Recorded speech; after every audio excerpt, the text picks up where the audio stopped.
Yes.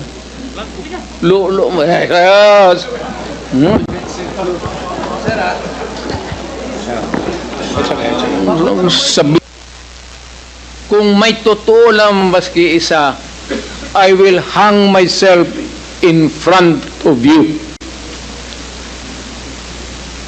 You can summon, I will sign a waiver, all banks, pati yung World Bank ng Amerika. Kung may isang totoo lang nakiting, I will resign and I will ask my daughter to resign and everybody in the family. That is my guarantee. And I will hang myself.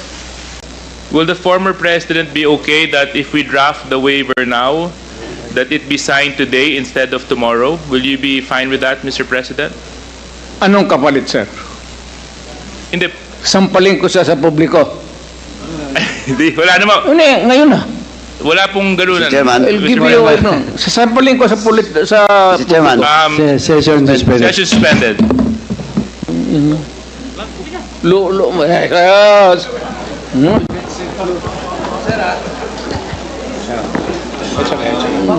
Sabi,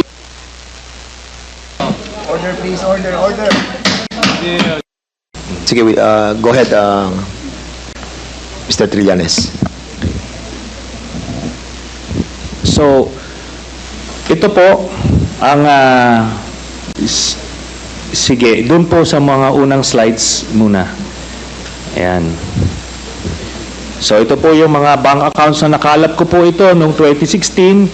Tapos, ito po ay na-validate na ng Ombudsman na kaparehas nga nung naisumite ng AMLAC sa kanila. Kaya, ano po tayo?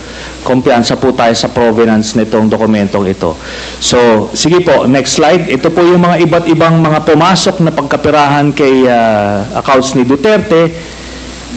Tapos, sige po, next slide.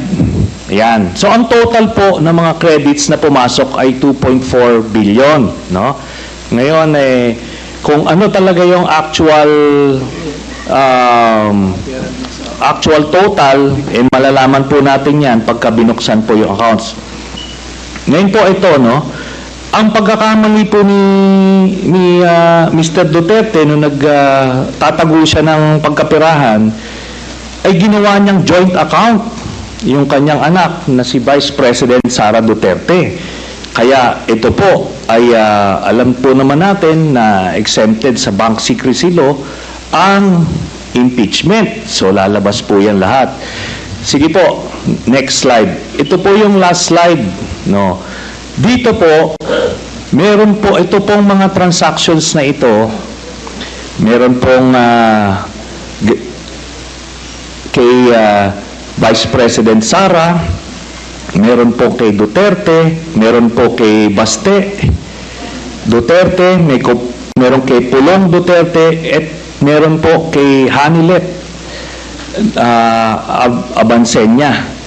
Ito pong mga ito ay mga managers checks under their name na ang origin po ng account ay yung isa dun sa mga drug lords na minention ni Las Cañas na si Sammy Uy. Ito po, ano ito? Siguro noong mga panahon na yan, 2011 to 2013, medyo kumpiyansa sila sa kanilang mga gawain, kaya may physical na checks, no? Pero after that, ang mga deposito diretso na sa account, so wala nang paper trail. Pero makikita natin dito yung pattern po, Mr. Chairman. Nagdidibidendo yung drug lord dun sa pamilya nila Duterte tuwing October at April, no? Kaya sunod-sunod po yan. And by the way, makikita po natin si Vice President Sara, meron po siyang 2 checking in-encash dyan under her name, manager's checks. Tapos ito po ay while she was mayor, no? Kaya yan ay direct bribery, no? Tapos proceeds of the illegal drug trade. Ito po ang naging pruweba natin. Kaya nung na cross match po namin yung dokumento na kuha namin at dito sa mga personalidad na minention po ni Arturo Las Cañas, na-confirm namin yung kanyang istorya. Nakita niyo po dyan, si Duterte, pareha sila ng amount na in cash, no? Tapos itong mga anak, sila Baste Duterte, ayan po, tagte 10 million every 6 months. Kay Pulong Duterte, meron din. Ngayon po, lahat ito ay hawak yan ng mga bangko mismo.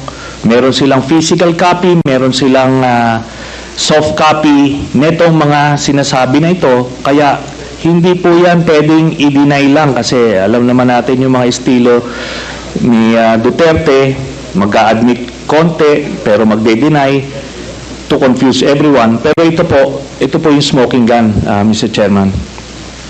So, yan po, we concluded na peke talaga ito. Ginagawa niya yung war on drugs para proteksyonan niya yung sindikato niya na sina Michael Yang, Sammy Uy at Charlie Tan. So, kaya po nung sa Davao pa lang pinapatay po nila yung kompetensya. Tapos nung sila na ang presidente, ginawa nilang National Death Squad, ano, yung nangyari. Tapos si Leonardo nga po yung ginawa niyang point person. Tapos yung drug list na sinasabi ni Duterte, merong legitimate mga personalities doon, galing doon sa mga iba't ibang ahensya. Pero pag may kailangan silang isingit na mga kalaban nila sa drug business, sinisingit po nila doon. Kaya nga may mga tinutumba na mga involved din sa illegal drugs kasi kompetensya nila yon sa distribution. Kaya yan po, lahat na yan ay napagtagpi-tagpi namin. So, kaya that would explain kung bakit protektado si Michael Yang kahit na may report itong si Colonel Acerto. Tapos hindi lang po yan, nung nilabas po yung report na yon, sa sobrang pagproteksyon nila kay Michael Yang, yung mismong gumawa ng investigasyon, yun yung gustong ipapatay at sinampahan ng kaliwat kanang kaso. Kaya makita natin dun sa mga drug lord na hindi kasabwat sa sindikato ni Duterte, ano siya, porsigido siyang patayin, pero doon sa kanilang grupo, itong mga ito na mention, Michael Yang, Charlie Tan at Sammy Uy, protektado hanggang ngayon. Ni nga yung PDEA director ni Duterte na si Wilkins Villanueva, ni hindi nga masama sa drug list hanggang after noong 2022 si Michael Yang. Yun po ang dahilan kasi binilin po sa kanya yan ni Duterte. Salamat po. Mr. Chair, Yeah, please proceed, Congressman Teves. may I Mr. ask Chairman. the former President kung alam niyo po ba na kinasuhan po ni former Senator Trillanes sina Congressman Paulo Duterte, Attorney Mans Carpio for drug smuggling? Hindi ho. Pero kung totoong drug smuggling man sila, they should be prosecuted in court. And if convicted, they should serve sentence in jail. Hindi talaga, hindi ko pipigilan yan. Kung anak ko, kung totoo. Ngayon, yung narration dito ni ko kilala itong taong to, forgot his name. Your Honor, if there is an iota of truth, ayuta lang, baski konti lang, you can find out, may nilagay siya ng records. Now, I'm willing to execute an affidavit or kayo na lang to summon the banks or so on to my waiver, kung may totoo lang maski isa, I will hang myself in front of you. You can summon, I will sign a waiver, all banks, pati yung World Bank ng Amerika. Kung may isang totoo lang nakiting, I will resign and I will ask my daughter to resign and everybody in the family. That is my guarantee. And I will hang myself. Mr. President, Yes, Your Honor. Nalilito na ako kung anong sabihin ko. Pero sabi ko kung if I'm lying or if my statements are falsely stated, or if there is an iota of magbigti ako. So, in the same manner na kung magbigti ako si